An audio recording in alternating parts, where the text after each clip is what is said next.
Now to a Fox News alert. Chaos in Minneapolis as protesters call for the mayor Betsy Hodges' resignation. The protests erupting at a press conference after it was announced that the police chief was stepping down after a controversial cop shooting.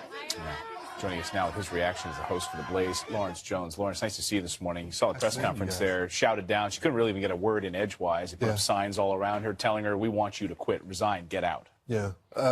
For me, it's a little bit different because I was a part of the Tea Party, and we did the same exact thing. We got sick of legislators.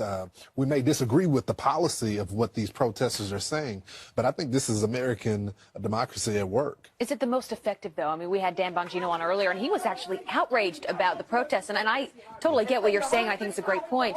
But he said, how are they going to make change if they can't even hear what they're trying to tell them? If they're really trying to lay out some of the things they're doing, they can't even have a conversation. Well, I think the conversation is important, but we as a Tea Party, we shouted people down. We went and protested. We took over their city halls. I think the difference from this protesters is a lot of these protesters in these cities, they don't follow up and vote.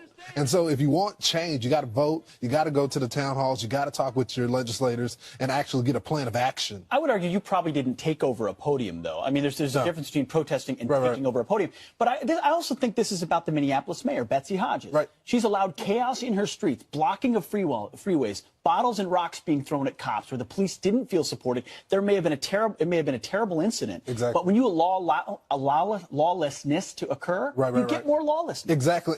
And you know what?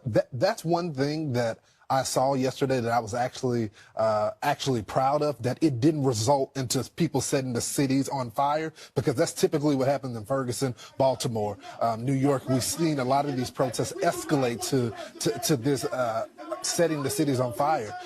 And this city has a history of that. So that's why I give the protesters a little bit more credit. Again, I'm a libertarian. And so when it comes to telling the government, you know what? But do they have a valid message here? What is their message, and is it valid? I'm not sure their message is going to resonate with the people, but I'm a little troubled by this case as well as the Philando case. And I think this is an opportunity for people to unify. I think so often we look at this issue regarding the police in different communities as a race thing.